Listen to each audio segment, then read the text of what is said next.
Jadi leluhur sendiri pada saat itu tidak selalu mengajarkan bahwa meditasi itu bagian pendekatan dari ketuhanan.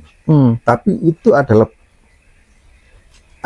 bagian di dalam kehidupannya ketika dia mencoba beradaptasi dengan sosial, maka itu yang dibekali. Ketika dia menjadi tenang, dia merasa dirinya itu bertuhan, maka kontrolnya akan lebih baik. Nah, pada saat itulah para leluhur itu selalu mengajarkan bermeditasi atau berintrospeksi dalam diri supaya kita itu mampu mengkontrol diri kita lebih baik. Itu aja kalau zaman dahulu.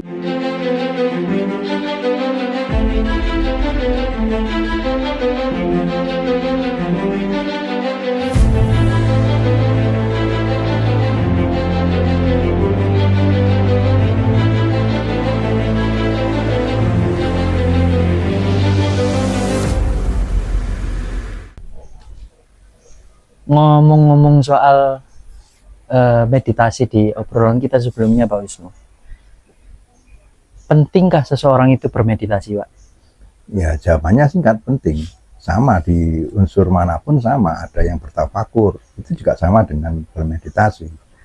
Nah, karena meditasi itu kita butuhkan untuk menggapai sebuah ketenangan, kebahagiaan seperti yang dipertanyakan di awal-awal tadi, gitu kan.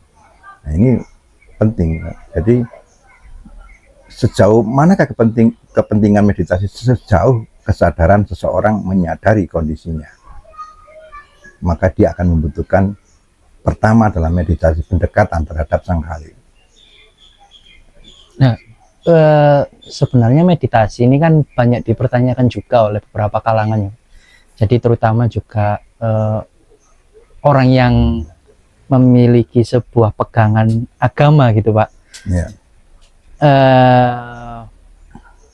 Mereka mengatakan bahwa meditasi itu hal yang tidak penting lah, atau mungkin bahkan ekstrimnya ada yang mengatakan tidak sesuai ajaran sebuah agama gitu kan.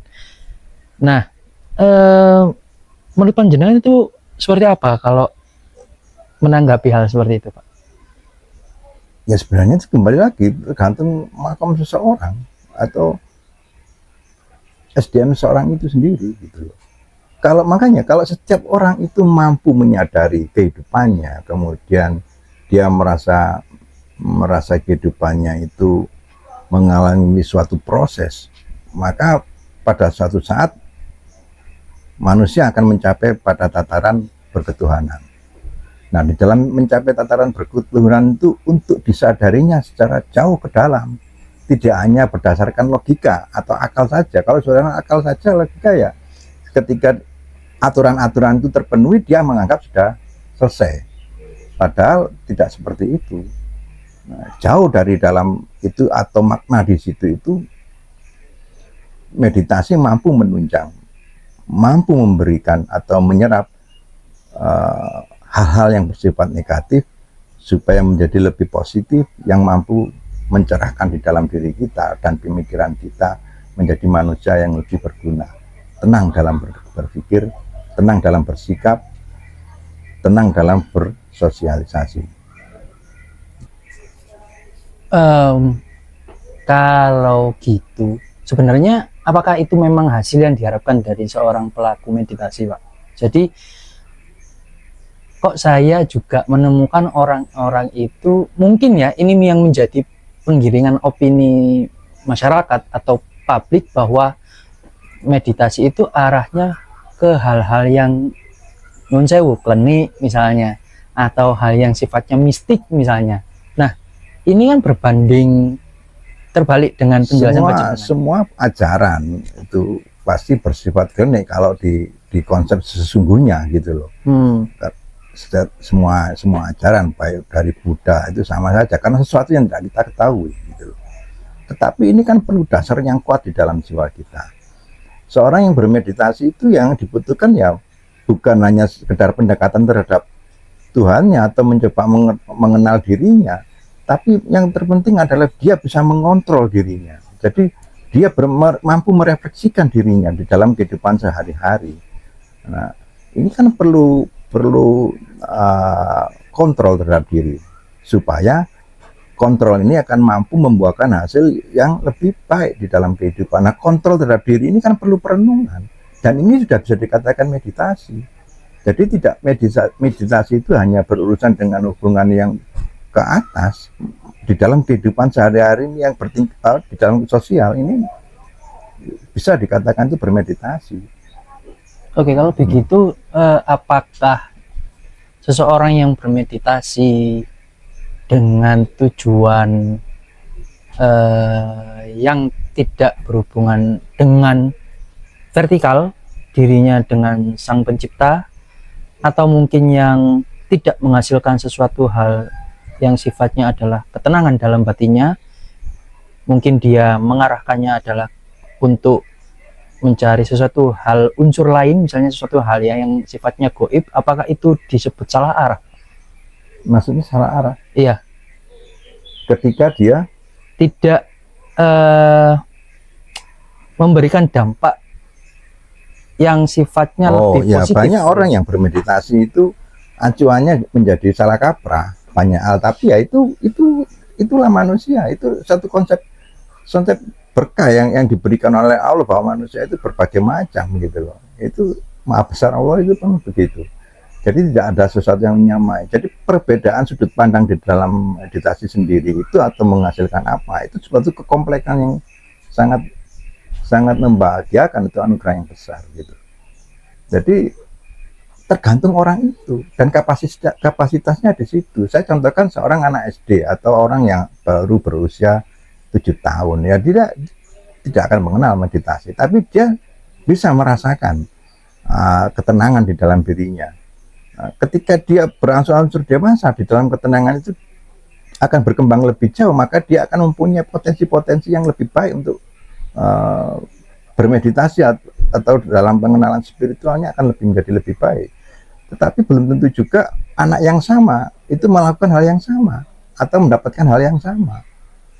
Sedangkan orang yang dewasa pun belum tentu akan mendapatkan pemikiran atau hal yang sama gitu. Jadi itu tergantung gitu. Saya kira seperti itu. Nah, sholat sendiri itu bagian dari meditasi sebenarnya, sama. Kita bersembahyang itu adalah konsep-konsep meditasi, hanya saja cara pelaksanaannya menganut tatanan syariatnya yang demikian, ya harus diikuti secara demikian. Tapi pada intinya adalah mengarah ke hal yang sama, yang dimana secara global kita mengatakan bahwa itu bagian dari meditasi. Karena menembah atau menyembah sendiri itu kalau secara konsep realnya, ya kita harus tahu yang disembah siapa, menyembahnya kemana, itu akan lebih detail, lebih tahu. Tapi kalau secara global saja kita lihat, ya itu hanya bisa bagian dari pelajaran spiritual di dalam hal meditasi, karena itu masih perlu digali lebih jauh ke dalam. Kalau semisalkan dari ajaran leluhur sendiri, Pak, meditasi yang diajarkan dari para leluhur atau dari para sesepuh kita, itu prosesnya seperti apa dan harusnya dampaknya itu, hasilnya itu seperti apa? Ya, jadi leluhur sendiri pada saat itu tidak selalu mengajarkan bahwa meditasi itu bagian pendekatan dari ketuhanan. Tapi itu adalah bagian di dalam kehidupannya. Ketika dia mencoba beradaptasi dengan sosial, maka itu yang dibekali. Ketika dia menjadi tenang, dia merasa dirinya itu bertuhan, maka kontrolnya akan lebih baik. Nah, pada saat itulah para leluhur itu selalu mengajarkan bermeditasi atau berintrospeksi terhadap diri, supaya kita itu mampu mengkontrol diri kita lebih baik. Itu aja kalau zaman dahulu. Kemudian ditingkatkan hingga menjadi beberapa tingkat yang tujuannya ke vertikal. Tapi pada dasarnya untuk kehidupan sehari-hari kita perlu kontrol diri, dan itu adalah meditasi. Tanpa kita bermeditasi, kita tidak akan bisa mengontrol diri kita. Kita nggak akan bisa membedakan keangkuhan kita, mungkin kesombongan, cara kita bersikap, cara berbicara kita, perilaku kita. Ini akan membuatkan benturan-benturan di dalam kehidupan itu. Maka itu perlu kontrol yang demikian, ya perlu kita berintrospeksi dalam diri agar kita mampu membuahkan pengertian-pengertian.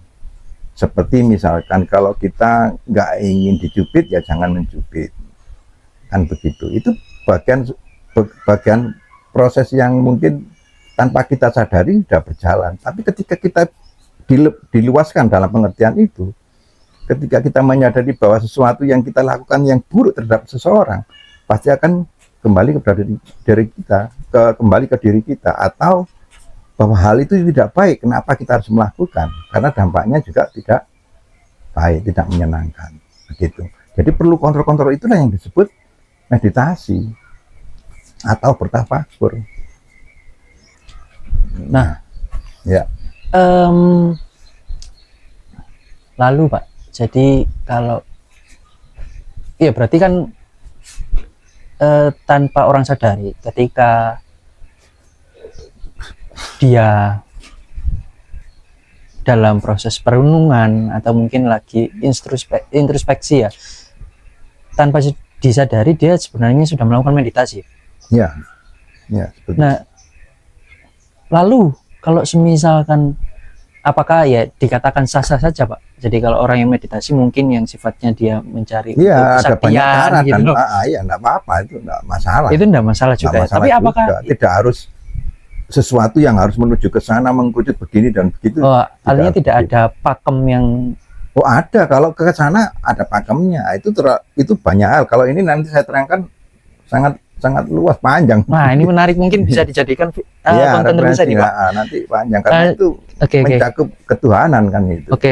Cuman memang misalkan paraning dumati itu bagian dari meditasi tingkat tinggi gitu. Harus mengenal itu, dan mengenal paraning dumati ya banyak hal.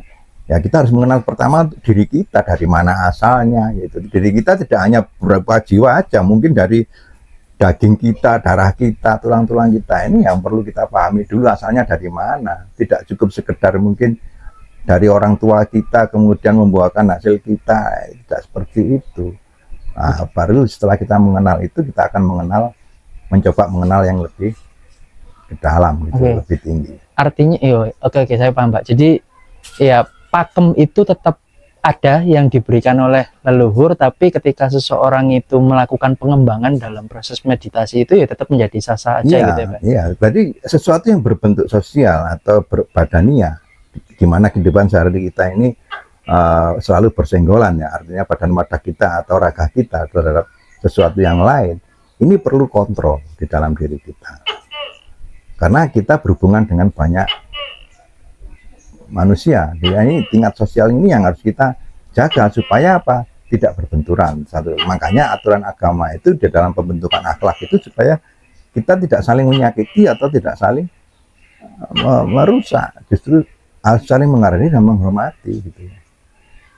Menghargai, menghormati ya.